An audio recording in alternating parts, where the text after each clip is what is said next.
के इस वीडियो का टॉपिक जो है बहुत ही प्राउड मोमेंट होगा और बहुत ही अच्छा टॉपिक है। हमने हाल ही में सुना था चंद्रयान 3 के बारे में। चंद्रयान 3 एक लूना मिशन था जो कि हमारे चांद के सरफेस पे उसके ऑर्बिट में और उसके रिसर्च करने के लिए गया था। And thanks to ISRO for giving us a chance to going on moon. So salute to Chandrayaan 3 and ISRO too. So tomorrow or today, we can just say that today there will be a huge mission named at Aditya L1. So it will be launched on 2nd of September 2023 at 11:59 AM. तो यानी कि सुबह के 12 बजने में 1 minute पर Aditya L1 का जो रॉकेट है PSLV C57 वो लॉन्च होगा। वो जो रॉकेट है जिसमें एक आदित्य L1 का एक सैटेलाइट होगी। आदित्य L1 एक सैटेलाइट है जो कि सन के रेडिएशंस, सन के स्टॉर्म, सोलर स्टॉर्म्स और उसके जो इमोशंस होते हैं उनको कैप्चर करेगा। अभी जैसे आपने सुना L1, तो ये L1 क्या है? ऐसे टोटल 5 पॉइंट्स है, L1, L2, L3, L4 and L5। ये पांचों पॉइंट्स हमारे अर्थ के, आपने ग्रेविटेशनल फोर्स के बारे में सुना होगा लेकिन मैं फिर से एक बार एक्सप्लेन करता हूँ। ग्रेविटेशनल फोर्सेस क्या होता है? जो हमारी अर्थ के टुवर्ड्स जो मैग्नेटिक फील्ड्स बनती है उनके टुवर्ड्स जो फोर्सेस बनते हैं उनको ग्रेविटेशनल फोर्स बनते हैं। और हमारे अर्थ की जो मैग्नेटिक फील्ड है वो बहुत ज्यादा है। And same applies on the sun. Sun के पास भी बहुत सारी ग्रेविटेशनल फोर्सेस और बहुत सारी मैग्नेटिक फील्ड्स है। तो इन दोनों में से जो प्रेशर अप्लाई होता है वो एक तरीके का टग ऑफ वॉर की गेम की तरह होता है कि दोनों तरफ से प्रेशर अप्लाई हो रहा है और दोनों तरफ से एक मैग्नेटिक फील्ड बन रही है और दोनों एक तरीके के रिपेल होते हैं, एक दूसरे की तरफ नहीं जाने के बजाय एक दूसरे से भागते हैं। जैसे हमने हमारी पुरानी क्लास में पढ़ा होगा, the like poles attract, the like poles repel and the unlike poles attract. So, according to the Newton's third law, every action has an equal opposite reaction. Same चीज इसमें भी अप्लाई होती है। अगर अर्थ की तरफ थोड़ा सा भी टेंशन ज्यादा होता है तो सन की जो वेव्स होती है वो ज्यादा बढ़ती है। As an example of global warming. So let's back to the topic. अभी L1 पॉइंट्स का मतलब है लार्गेनेट पॉइंट्स। लार्गेनेट पॉइंट्स का मतलब होता है जो अभी मैंने आपको बताया ग्रेविटेशनल फोर्स जो अर्थ की है और जो ग्रेविटेशनल फोर्स सन की है, उन दोनों के बीच का जो कॉन्ट्रैक्शन होता है, जो पॉइंट बनता है उन दोनों के बीच का, उसको लार्गेनेट पॉइंट्स बोलते हैं। जहां तक मेरी समरी बनी है, आदित्य L1 एक ऐसा लॉन्च मिसाइल होगा या फिर एक तरीके की सैटेलाइट होगा जो सन के ऑर्बिट में जाएगा और वो घूमेगा नहीं, एक सिंगल पॉइंट पे रहेगा और उसको मॉनिटर करेगा सन के चेंजेस को। अभी इसके बहुत सारे ऑब्जेक्टिव्स है कि मेन आदित्य L1 हमारे सन को स्टडी करने गया है, एक पर्टिकुलर आउटर मोस्ट लेयर बनाने गया है एंड मोस्ट प्रॉब्ली वो हमारे फ्यूचर को अच्छे से जानने के लिए, हमारे पास्ट को अच्छे से जानने के लिए उसके लिए गया है। मैं भी आपको एक छोटी सी स्क्रीनशॉट दिखाऊंगा हमारे आदित्य L1 के, उसकी फोटोज की, आदित्य L1 के लैंडिंग स्पॉट की, आदित्य L1 के dates, Aditya L1 की times. So we will take a break right now and I will show you the pictures.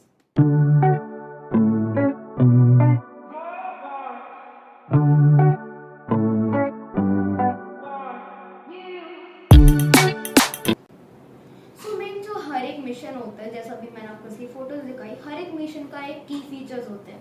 Aditya L1 के टोटल 4 की फीचर्स है: orbit, payloads, international collaboration and space weather forecasting. अभी पहले हम आते हैं ऑर्बिट पे। Aditya L1 is planned and placed in the halo orbit, यानी कि और जो आदित्य L1 है वो एक पर्टिकुलर ऑर्बिट पे जाएगा। नीदर की जैसे आपने देखा होगा जो हमारा चंद्रयान 3 था वो पहले अर्थ के पूरे ऑर्बिट में जाता था, उसके चक्कर लगा के फिर मून के ऑर्बिट में जाता था। लेकिन यहाँ पे क्या होगा, आदित्य L1 डायरेक्टली सिर्फ सन के ऑर्बिट में जाएगा, neither then going any others planet orbit, क्योंकि जैसा हमने पढ़ा है कि सन और अर्थ के बीच में बहुत सारे प्लैनेट्स आते हैं, मर्क्यूरी एंड वीनस। वो उनके ऑर्बिट्स लगाने की बजाय सिर्फ और सिर्फ सन के ऑर्बिट में रहेगा।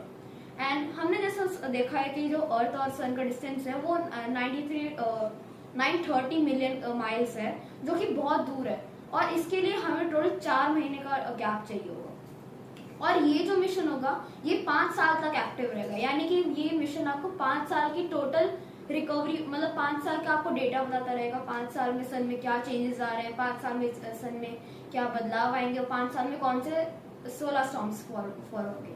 और अभी सेकेंड पॉइंट पे आता है जो कि पेलोड्स। पेलोड्स का मतलब है कि जो मेन ऑर्बिट है, जो कि सैटेलाइट है, सैटेलाइट में से कौन कौन से फीचर्स है तो पहला फीचर्स है visible emission line साइनोग्राफी, VELC।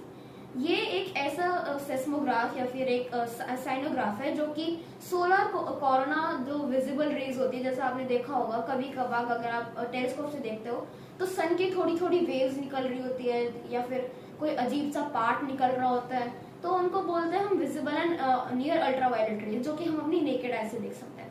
Second is solar ultraviolet imaging telescope, जिसको बोलते हैं SUIT। इसका काम है कि हमें जो हाई कैप्चर इमेजेस होंगी सन की उनको लेना है। जैसे अगर आजकल के फोन्स होते हैं वो इतनी अच्छी फोटो नहीं खींच पाते सन की, बट जो हम टेलीस्कोप भेजेंगे आदित्य L1 में वो सन की हाई डेफिनेशन पिक्चर्स भेजेगा और साइंटिस्ट को और अच्छे से काम करने देगा। Now third is Aditya solar wind particle experiments, ASPEX, to capture high resolution images and to measure the solar wind properties. इसका मतलब है कि जो सन में से, जैसे आपने देखा होगा सन के चारों तरफ एक वैक्यूम है और वैक्यूम में अगर बहुत ज्यादा लो प्रेशर एरिया बने तो उसमें बहुत हीट आ जाती है। उस हीट के कारण जो हवाएं निकलती है जिनको हम हिंदी में लू बोलते हैं उनको भी मेजर करता है। Now fourth and the last point is plasma analyser package Aditya. अभी इसमें क्या है, PAPA, ये पापा नहीं समझना इसको, ये हमारे पापा का मतलब नहीं है, फादर नहीं है, ये एक टाइप ऑफ ऑब्जेक्ट है। इसका काम है कि जो हमारे कंपोजिशन और एनर्जीज होती है जो सोलर विंड्स में से आती है ये उनको कैप्चर करता है और उनके डेटा को एनालाइज करता है। अभी जो थर्ड पॉइंट है इंटरनेशनल कोलैबोरेशन, तो आदित्य L1 मिशन जो है वो एक मतलब आपने SOHO था जो कि इंग्लैंड की तरफ से एक और सैटेलाइट लॉन्च हुई थी इसके लिए, एंड एक और सैटेलाइट है James Webb telescope. James Webb telescope ने बहुत सारी इन्फॉर्मेशन दी है, उसकी फोटोज खींच के दी है, तो वो भी L2 पॉइंट पे, जैसे मैंने आपको बताया था L1, L2, L3, L4, L5, तो जेम्स वेब सैटेलाइट जो है टेलीस्कोप जो है वो L2 में है एंड आदित्य जो है वो L1 में है। तो due to the bluetooth connectivity ये दोनों अपने जो वो होंगे फोटोज डेटा कैप्चर जो करे इन्होंने वो एक दूसरे को एक लिंक की तरफ से सभी कंट्रीज को भेजेगा, जैसे NASA, ISRO, SpaceX. Now the fourth point is space weather forecasting. Now space weathering forecasting is that अगर आपने देखा हो कि हमें जल्दबाजी में निकलना होता है घर से और हमें जल्दी जल्दी हमें देखना पड़ता है कि वेदर हमारे घर में एकदम से बारिश हो जाए या फिर एकदम से धूप हो जाए, एकदम से मॉनसून का सीजन हो जाए, तो उसके लिए क्या होता है स्पेस वेदरिंग फोरकास्टिंग में क्या होता है जो हमारी सैटेलाइट जा रही है वो उधर से डायरेक्ट हमें बता देगी कि आज का वेदर कैसे होने वाला है। क्योंकि हमने हमारी क्लास में ये पढ़ा है कि सन से लेके अर्थ तक का जो डिस्टेंस होता है वो 100 माइल्स तक का होता है और उसको तो कवर करने के लिए सन की जो वेव्स आती हैं वो 8 मीटर के बाद आती है। लाइक अगर सनराइज हुआ है तो सनराइज के 8 मिनट्स के बाद हमें उसकी हीट पता चलती है और 8 मिनट्स के बाद हमें उसका लाइट दिखनी चालू होती है। बट जो हमारा सैटेलाइट गया वो उससे पहले ही हमें बता देगा, neither then waiting for 10 to 5 hours for just getting the weather forecasting. So ये था मेरा आदित्य का मोटिव और आदित्य L1 का मोटिव सैटेलाइट का। इससे हमें ये पता चलता है कि हमारा इसरो कितना काम कर रहा है और हमारा इसरो कितना डेडिकेटेड है टुवर्ड्स। तो अब मैं आपको बताऊंगा सोलर स्टॉर्म्स के बारे में। आपने देखा होगा जो कभी कभार एकदम से हीट वेव्स आती है सन की, जैसे आपने साई-फाई मूवीज में देखा होगा सन में से एकदम से बहुत गर्म वेव्स आ रही है जो स्पेसशिप्स को पिघला रही है, एंड दैट इज ट्रू। दो एक 1896 में एक बहुत बड़ा सैंडस्टॉर्म आया था जिसके कारण एंटार्क्टिका के मोस्ट ऑफ द आइसबर्ग्स पिघल गए थे, और एक आया था 2012 में जो कि आधा अधूरा रह गया था। वो अर्थ के सिर्फ साइड्स में से निकल के गया था एंड जिसका कॉज था ऑस्ट्रेलिया में बहुत ज्यादा गर्मी हुई थी उसमें, अराउंड 52 डिग्री सेल्सियस तक उधर का टेम्परेचर पहुंच गया था। अभी मैं एक फन फैक्ट बताता हूँ, सन का जो टेम्परेचर है वो है almost 1 to 3 million degree Celsius, और ये इतना गर्म है कि अगर आप उसमें लोहे या फिर टाइटेनियम भी लेके चले जाओ वो इजीली पिघल जाएगा। इसीलिए हमने जो डिस्टेंस रखा है आदित्य L1 से लेके सन का वो है 15,000 मिलियन किलोमीटर्स, जिसके लिए अगर हम लाइट ईयर्स की स्पीड से ट्रैवल करें तो हमें 3 to 2 days में हम उधर पहुंच सकते हैं, क्योंकि लाइट ईयर्स की स्पीड बहुत ज्यादा होती है नीदर देन डूइंग हमारा आदित्य L1। अभी आदित्य L1 को अपने ऑर्बिट में रहने के लिए बहुत लाइट वेट होना चाहिए, तो इसीलिए हमने PSLV रॉकेट यूज करा है, जो कि PSLV C57 है, जो कि बहुत हल्का रॉकेट है और उसमें फ्यूल भी बहुत कम स्टोर होता है। और आदित्य एल1 में फ्यूल भी इतना जरूरी नहीं चाहिए, क्योंकि जो सन की मैग्नेटिक वेव्स है वो ऑलरेडी आदित्य एल1 को सन के टुवर्ड्स घुमाती रहेगी। So that's it for today.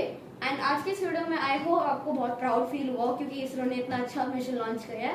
And thanks to me also, क्योंकि मेरे को अपने इंडिया पे इतना गर्व है कि हमारा इंडिया इतना अच्छा काम कर रहा है, हमारा इंडिया स्पेस और साइंसेस में इतना काम कर रहा है।